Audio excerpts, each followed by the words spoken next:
Queremos dar la bienvenida a Israel Alanoca, viceministro de Coordinación Gubernamental. Gracias por estar con Levántate Bolivia. Viceministro, para comenzar, hablemos por favor de esta flexibilización que se da en torno a la cuarentena, las restricciones que van a haber en ciertos puntos, pero el fin de semana ya se va a poder salir hasta las 4 de la tarde. Pero más allá de eso, por favor, y ahorita entramos en detalle de esta flexibilización, ¿por qué se da esta decisión? ¿Qué factores ha tomado el gobierno para tomar esta decisión cuando, según los expertos en salud, estamos ingresando al punto más alto, al pico de los casos de coronavirus? Entonces, no se entiende todavía por qué relajarse, como dicen algunos, ¿no? Y abrir más comercios cuando los casos están en repunte. Bueno, buenos días, querida Yonara. Es un gusto nuevamente estar en su programa. Bueno, a ver, informarles un poquito del día de ayer en el gabinete ministerial. La ministra de Salud ha vertido un informe, ¿no?, respecto a los datos actuales epidemiológicos de cada departamento y municipio, ¿no es cierto? En algunos departamentos sigue obviamente persistiendo, ¿no?, los casos y hay un pico ascendente, ¿no? Pero hay que aclarar lo siguiente. El objeto de este decreto supremo, estimada Yonara, es la transición. Y hay que entenderlo bien esta palabra. Menciona que el presente decreto tiene por objeto, dice, establecer la transición de la cuarentena a la fase post-confinamiento. Es decir, estamos ya preparando el camino, estamos ya allanando, es una nueva fase es la que estamos ahora viendo, pero hay todavía esta transición, ¿no? Estamos allanando el camino ya para flexibilizar, ¿no?, algunas medidas, pero ya más adelante. Pero al menos en el mes de septiembre, las medidas restrictivas, estimada Yonara, siguen persistiendo en el decreto supremo. Por ejemplo, no, para que no se entienda bien por la población, la pregunta que tú tienes es pues perfecta, pero mire lo que dice el artículo 5 de este decreto supremo. Menciona todavía el cierre de fronteras terrestres, fluviales y lacustres, la suspensión de eventos públicos, actividades culturales, deportivas, políticas, festivas y todo tipo de reunión que genere aglomeración de personas. Es decir, todavía hay estas medidas restrictivas. Sin embargo, hay ahora una corresponsabilidad más latente entre el nivel central del Estado y las entidades territoriales autónomas. Por ejemplo, en La Paz, y es un claro ejemplo del día de hoy, ¿no?, que va a existir nuevamente un rastrillaje. Es decir, al margen, digamos, que este decreto todavía no está en vigencia porque se siente hasta el 1 de septiembre, pero en el hipotético caso que estaría en vigencia, una jurisdicción municipal va a tener que tomar otras medidas respecto al índice todavía que está viviendo su jurisdicción. Y eso también menciona en el artículo 6, que estas medidas post-confinamiento van a estar sujetas al índice alto, medio y moderado, ¿no es cierto? Entonces, todavía persisten estas restricciones cuando en una jurisdicción exista todavía el índice alto en un determinado municipio o departamento. Así es, claro, se entiende, viceministra, de que si bien las autoridades deciden abrir más centros de comercio, de que puedan haber más flexibilidad en más horas, por ejemplo, esta vez los fines de semana, abrir fronteras aéreas, terrestres, no significa que la gente tiene que bajar la guardia, ¿no? Ahí está, así depende de cada uno poder cuidarse, porque te dicen, bueno, ya todo va a estar abierto y la gente ya baja la guardia. La gente tiene que seguir cuidándose. Así es. Por ejemplo, el día de ayer yo escuchaba algunos comentarios, ¿no? Y decía, ya, entonces ya vamos a abrir los gimnasios, ya vamos a abrir, por ejemplo, las discotecas. No. Todavía tenemos los bolivianos una responsabilidad. Lo que se está haciendo con este decreto, ya estamos preparando el camino para una nueva fase. Ahora bien, hay básicamente 3 temas en los cuales también se ha flexibilizado, y eso hay que ser categórico. El primero, el tema del horario que usted ya mencionó. El horario que ahora una persona va a poder caminar, incluso va a haber comercio hasta las 8 de la noche. Segundo, que se está abriendo los sábados y domingos de 5 de la mañana a 4 de la tarde. Ese es el primer cambio. Segundo cambio es el tema ya de la apertura aérea.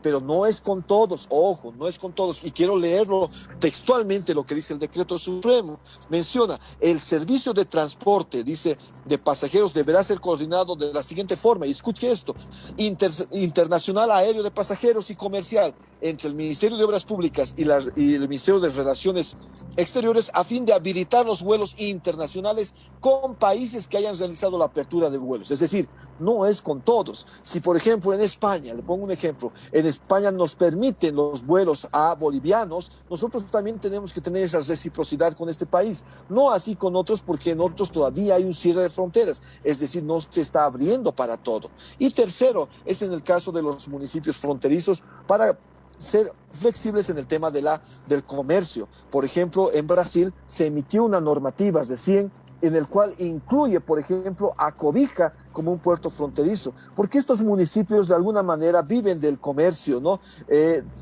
Al día, y por el tema de la pandemia han sido pues cerrados, restringidos, pero en Brasil ya levantaron esta restricción, entonces en ciertos lugares fronterizos va a tener que haber este flujo comercial. Ahora, el fin de semana, por ejemplo, la gente va a poder salir, y eso quiero que me aclare, por favor, los puntos de 8 de la mañana, tengo entendido, hasta las 4 de la tarde. ¿El transporte público también va a poder trabajar o solamente para los vehículos particulares? ¿Y si van a poder salir también los niños? Mire, no, los niños tenemos que tener cuidado, aún no, los niños son vulnerables, así como las personas de la tercera edad, y hay que tener un cuidado. Mire lo que menciona el artículo 5, dice prohibición de circulación de personas y de vehículos de lunes a viernes entre horas 20 y 00 y 5 de la mañana, ¿no? Aquí hablamos también de vehículos. Y el domingo, ¿no? Prohibición de circulación de personas y de vehículos los sábados y domingos a partir de 4 de la tarde a 5 de la mañana. Entonces hay ese margen de tiempo que puede haber, pero no es para este sábado y domingo, ojo, esto ya surte efectos para septiembre, todavía estamos nosotros en agosto, así que esto va a surtir para el otro fin de semana, estimada Yonara. ¿Van a haber mercados el fin de semana abiertos? Así es, va a poder haber comercio, ¿no? Justamente el otro tema es ese, ¿no? Es un tema ya secundario, el tema de la economía, ¿no? Porque, mire, hemos sido golpeados tremendamente en el tema económico y muchas personas necesitan trabajar, han habido despidos, etcétera, a causa de la pandemia, no solo en Bolivia, sino en muchas partes del mundo. Por lo tanto, un segundo, digamos, punto que este decreto supremo también apunta es una reactivación económica también de los bolivianos y bolivianas. No vamos a poder estar encerrados todo el tiempo, va a tener que un momento ya salir del confinamiento. Por eso esta es la transición de cuarentena a un post-confinamiento. No estamos hablando todavía de salir ya así de nuestras casas, no, ya estamos allanando el camino para ese tema. Ahora, en torno a la reapertura de las fronteras aéreas, ¿cómo van a ser los controles? ¿Estos van a ser mucho más estrictos? Los controles van a seguir teniendo los protocolos que ya existe con el Ministerio de Relaciones Exteriores y también Migración. Sin embargo, en el decreto supremo lo que se ha puesto es que cada persona que va a ingresar a Bolivia, tanto un compatriota o un extranjero de una misión diplomática, sí o sí, primero el tema del rastrillaje. Segundo, tienen que presentar obligatoriamente el certificado de PCR en el que haya dado negativo, y la vigencia sea de 7 días cuando ingrese esta persona, ¿no? Y obviamente al entrar se van a tener que hacer otras medidas de bioseguridad, pero básicamente tiene que presentar esta prueba de PCR que le haya dado negativo. Y si no lo hay, no va a poder ingresar a nuestro país. Ahora, ¿los controles van a permanecer todavía a nivel nacional a pesar de que se extienden los horarios, se abren también los fines de semana, el comercio? ¿Los controles de la policía van a persistir? Obviamente que sí, la policía y las Fuerzas Armadas en el marco de su atribución constitucional va a persistir, ¿no? Y también obviamente hay una corresponsabilidad con las entidades territoriales autónomas. Por eso que menciona en el artículo 6 que existen medidas post-confinamiento, pero en base a los índices de riesgo alto, medio y moderado. Por lo tanto, cuando un departamento, una jurisdicción está con este índice de riesgo alto, obviamente la seguridad que va a prestar la policía, incluso también la guardia municipal, tiene que ser muy alta, ¿no? Porque, por ejemplo, en La Paz, por ejemplo, seguimos en ascenso con contagios, entonces no estamos en un índice de riesgo moderado, sino estamos en alto. Por lo tanto, también las medidas restrictivas tienen que ser radicales. Muy bien. Entendido, entonces, me imagino que más adelante, en los siguientes días, también las autoridades municipales darán detalles específicos, ¿no?, en torno a esta flexibilización, horarios, etcétera. Pasemos a algo también importante y quiero conocer su opinión, por favor, viceministro, brevemente, en torno a este tema de las leyes que fueron promulgadas, las 13 leyes que fueron promulgadas por Eva Copa. Estamos a tan solo 52 días de los comicios y aprueban estas leyes en combos y la mayoría, según dicen algunos expertos, son inaplicables. Voy a ser categórico en mi respuesta. las leyes que la señora Copa el día de ayer ha promulgado no tienen efecto jurídico, no tienen efecto legal, por una simple razón. El artículo 113 del Código Procesal Constitucional menciona que la sola formulación de una consulta al Tribunal Constitucional suspende el procedimiento legislativo. Lo que ayer ha hecho la señora Copa podría incluso catalogarse como delitos, como resoluciones contrarias a la Constitución. Y le explico por qué. Estas tres leyes que ayer ha promulgado la señora Copa ya han sido remitidas al Tribunal Constitucional. Ya están en este momento en el Tribunal Constitucional aguardando su admisión, aguardando que ellos puedan hacer un análisis exhaustivo y confronten el texto del articulado y confronten el texto de la Constitución y prevalezca la supremacía constitucional. Por lo tanto, siendo que está ya en jurisdicción constitucional, la señora Copa no tendría que promulgar estas leyes. Si bien lo ha hecho, como le digo, no tienen efecto jurídico y nosotros no lo vamos a publicar y vamos a devolver al Parlamento si nos van a remitir estas leyes. Muy bien. Brevemente también, por favor, otro punto. Quiero aprovecharlo, viceministro, para hablar de estos temas que también son de coyuntura importantes. Ayer le escuchábamos en Noche Sin Tregua a la canciller que manifestaba y ha reclamado en realidad de la inaceptable intromisión, decía ella, de su par de Argentina. Bueno, nosotros pues lamentamos, ¿no?, la intromisión que tiene. Es más, es una vergüenza internacional cómo el señor presidente de Argentina sigue manteniendo a un señor que está pues ha cometido delitos, por ejemplo, de pedofilia, ha cometido delitos de lesa humanidad y ellos siguen en este momento pues resguardando pues al señor Morales cuando ellos deberían entregarlo a la justicia. Y nosotros lamentamos estas actitudes, ¿no? Pero bueno, la justicia en algún momento va a llegar. Y finalmente, viceministro, ¿qué opinión le merece este informe que presentó la señora Bachelet desde Chile en torno a lo que pasaba el año pasado, ¿no? En octubre, en su informe manifestaba, para hacer un resumen, sobre estas investigaciones que nunca prosperaron y un informe que para muchos analistas también y políticos es totalmente sesgada, fuera de lo que realmente fue la realidad que hemos vivido el año pasado luego de las elecciones?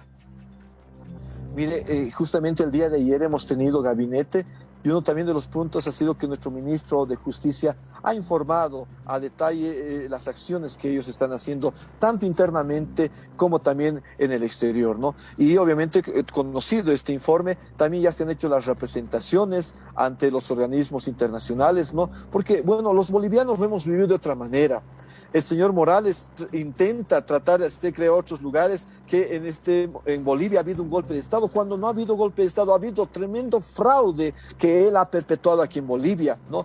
Hemos descubierto corrupción, etcétera, en el gobierno de Evo Morales estos 14 años y el fraude monumental que ha sido auditado por la OEA. Por lo tanto, nosotros estamos haciendo las representaciones de este informe. ¿No se están respetando los derechos humanos todavía? Es lo que dice este informe, ¿no? Mire, el día de ayer en el gabinete se ha dado este informe y obviamente se están... hay tres componentes. Primero, el tema internacional, el tema nacional. Nos han dado el informe de cómo están el estado actual, por ejemplo, en el Ministerio Público respecto a el tema de Sacaba, Sencata, ¿no? Y cómo se está encarando este tema. Y el informe que nos ha dado el ministro de Justicia, pues es que se están haciendo estas acciones. Han habido vulneraciones, obviamente, a derechos humanos, pero de bolivianos y bolivianas, cuando han habido pues tantas, ¿cómo les puedo decir? Han habido afrentas, ¿no?, entre bolivianos, que ha provocado este fraude y que se estaba incitando desde la Argentina, ¿no?, a convulsionar el país, a cercar ciudades, ¿no?, a dejar sin alimento, etcétera. Entonces ha tenido que haber vulneraciones a derechos humanos que han sido parte de este señor Evo Morales, ¿no? Y obviamente se están haciendo las representaciones mediante el Ministerio de Justicia. Muchas gracias, viceministro Lanoca, por estar con nosotros en Levántate Bolivia y hablar de estos varios temas que hemos aprovechado, una vez más, repito, con usted, para poder conocer la posición también de las autoridades de gobierno.